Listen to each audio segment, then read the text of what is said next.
Las empresas derivadas de la investigación o basadas en las nuevas tecnologías representan en la actualidad una esperanza importante de colaboración en la creación de empleo y riqueza para nuestro entorno.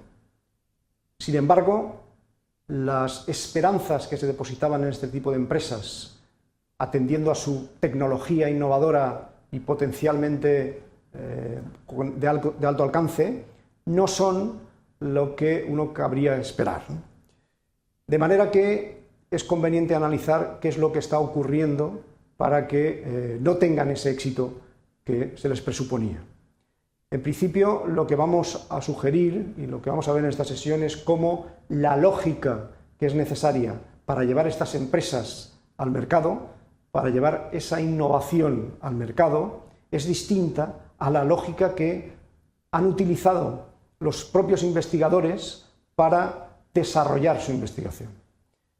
En la lógica que utilizan estos investigadores, esa lógica arranca en la investigación como motivación, de manera que lo que buscan son recursos disponibles para investigar.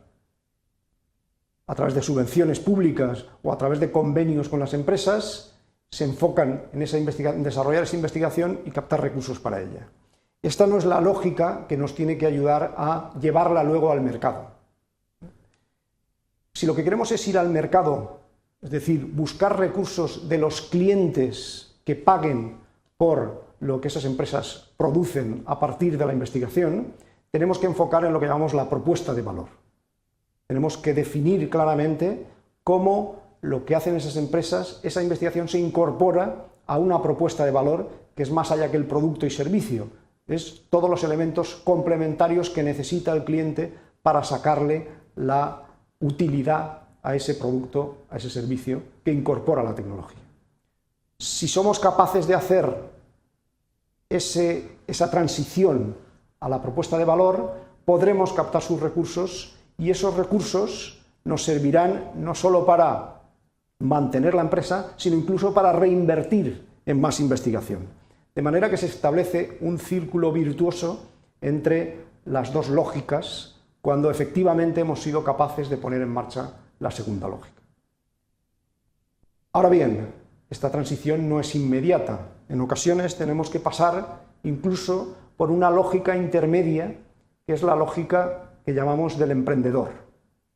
¿Por qué? Porque poner esa investigación en condiciones de ser vendida, convertirlo en una propuesta de valor disponible en el mercado, requiere de recursos de capital, requiere de inversión. Entonces necesitamos activar una lógica intermedia que capte recursos de inversores. Y para ello tenemos que volver a cambiar la lógica. La lógica que manejan los inversores es la lógica del negocio. Tenemos que convencerles de que lo que nosotros hacemos se puede convertir en esa propuesta de valor por el que los clientes van a pagar.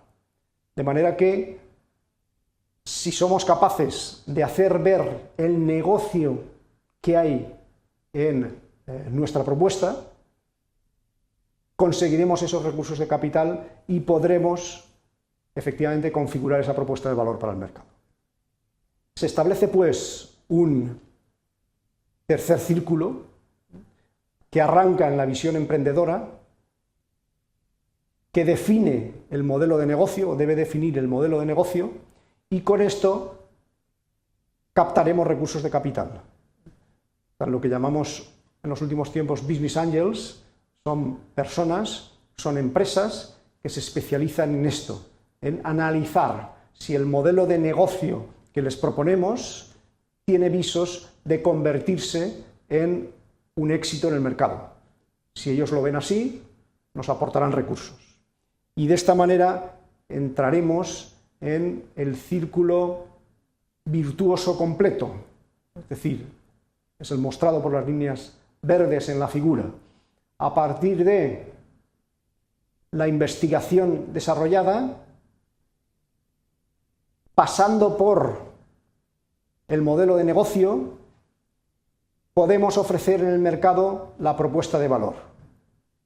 esa propuesta de valor, captará recursos del mercado, es decir, captará clientes que paguen por esa propuesta de valor, y ese dinero es el dinero que verdaderamente tiene margen, es el dinero que nos permite sobrevivir como empresa, crecer e incluso reinvertir en más investigación que a su vez nos dé posibilidades de mejorar la propuesta de valor.